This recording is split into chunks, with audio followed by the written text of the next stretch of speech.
लेकिन मैं अफसोस करता था कि रघुनंदन प्रभु राम को होली खिला रहे हैं, लेकिन प्रभु राम तो अयोध्या में विराजमान है ही नहीं। और बहनों भाइयों, 500 वर्षों के बाद रामलला ने भी अयोध्या में होली खेली है।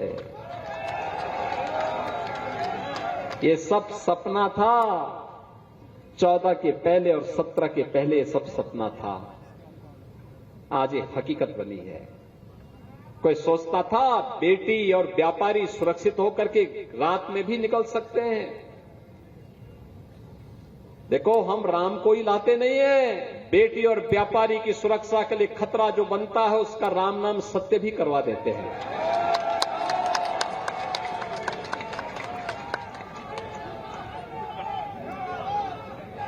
प्रभु राम का नाम लेकर के जीवन यापन करते हैं। राम के बगैर कोई काम नहीं।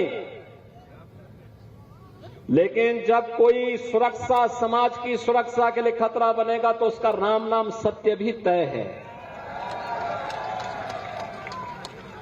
और इसीलिए हमारा गाजा है, बहनों और भाइयों, जो 10 वर्ष पहले सपना था आज वो हकीकत बना है। इसलिए बना है, आपके एक वोट की कीमत ने बनाया है। एक वोट गलत लोगों को जाता था, देश भ्रष्टाचार के आकंठ में डूबता था, अराजकता और उपद्रव के आकंठ में डूबता था, कर्फ्यू लगता था, अराजकता फैलती थी, गुंडागिर्दी फैलती थी। हमारा ही वोट, हमारी बेटी और हमारा ही नौजवान उसकी चपेटे में आता था। वोट हमारा, तो पाप के भागीदार तो हम ही को बनना है जब गलत लोगों को हम देंगे। और इसीलिए मैं आया हूं। एक वोट आपने मोदी जी को दिया, मोदी जी के नाम पे दिया, तो मोदी की गारंटी आपके भविष्य को बनाते हुए दिख रही है। आप देखो ना, world class infrastructure, highway, railway, airport, ये भी बन रहे हैं। डिफेंस कॉरिडोर, निवेश, मेडिकल कॉलेज, विश्वविद्यालय, ये फैक्ट्रियां देख रहे होंगे। वंडर सीमेंट की कितनी बड़ी फैक्ट्री बन गई है। तो चीनी मिल भी आएगा भैया, चिंता मत करो, वो भी हम ही लोग लेके आने जा रहे हैं। गन्ना बोना शुरू करो, चीनी मिल भी हम ही लोग लगाएंगे। चीनी मिल भी हम ही लोग लगाने जा रहे हैं, चिंता मत करो। और इसलिए हम लोग कह रहे हैं, पिछली सरकारों ने चीनी मिलों को बेचा था और 5-5, 7-7 वर्षों तक गन्ना मूल्य का भुगतान नहीं करते थे। और बहनों भाइयों, आज 120 चीनी मिलों को चला रहे हैं। जब हमारी सरकार 17 में आई थी, जब 2017 में सरकार आई थी, मात्र 115 चीनी मिलें थी। आज 120 चीनी मिलों को चला रहे हैं यूपी में। चौधरी चरण सिंह जी की जन्मभूमि की, कर्म भूमि की चीनी मिल रमाला चीनी मिल का पुनरुद्धार हमारी सरकार ने करवाया है। नई चीनी मिल हमने वहां पर दी है। और मुख्यमंत्री योगी आदित्यनाथ को आप सुन रहे थे। आगे बढ़ेंगे। समाजवादी पार्टी के नेता शिवपाल यादव ने बदायूं की जनता को खुली धमकी दी है। चुनावी मंच से बोलते हुए वोट ना देने पर शिवपाल ने हिसाब किताब करने की नसीहत दे डाली। सुनिए जरा।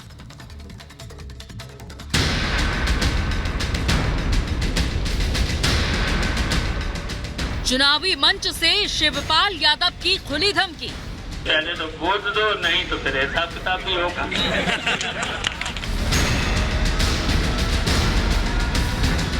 जनता से वोट न देने पर हिसाब किताब की धमकी। पहले तो वोट दो, नहीं तो फिर हिसाब किताब भी होगा। इन नेताजी को तो आप जरूर जानते होंगे। इनका नाम है शिवपाल यादव। वही शिवपाल जिनकी समाजवादी पार्टी की सरकार में तूती बोलती थी। पुलिस हो या प्रशासन, अफसर हो या मंत्री, किसी की हिम्मत नहीं होती थी वो इनका विरोध कर सके। अखिलेश यादव की सरकार में इनकी जुबान की शासन की कुंजी होती थी। लोकसभा चुनावों में समाजवादी पार्टी के लिए वोट मांगते हुए शिवपाल एक बार फिर से पुराने दिनों में खो गए। मामला यूपी के बदायूं का है, जहां शिवपाल वोट मांगते मांगते लोगों को धमकी देने लगे।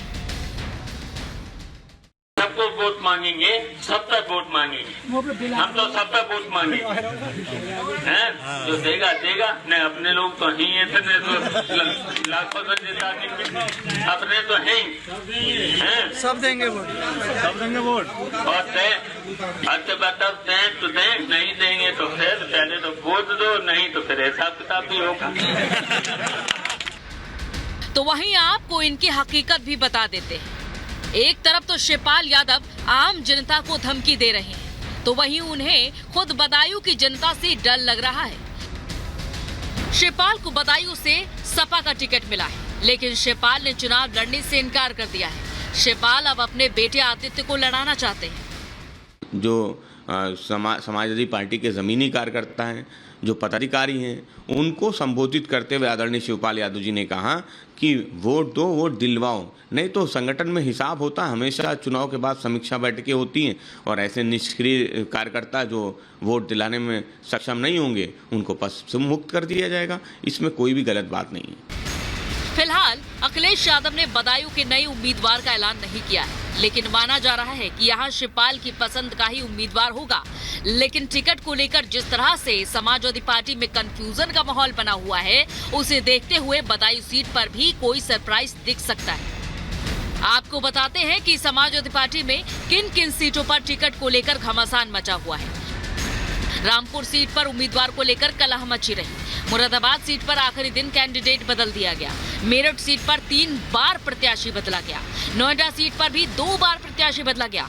बागपत सीट पर पहले घोषित प्रत्याशी को बदल दिया गया। समाजवादी पार्टी को यूपी की सत्ता से बाहर हुए 7 साल हो गए हैं, लेकिन बीजेपी के नेता आज भी सपा सरकार में कानून व्यवस्था के खराब हालात को लेकर हमला बोलते रहते हैं। अब समाजवादी पार्टी के दिग्गज शिवपाल यादव ने बीजेपी के आरोपों पर एक बार फिर से मुहर लगा दी है। Bureau report, Republic Bharat.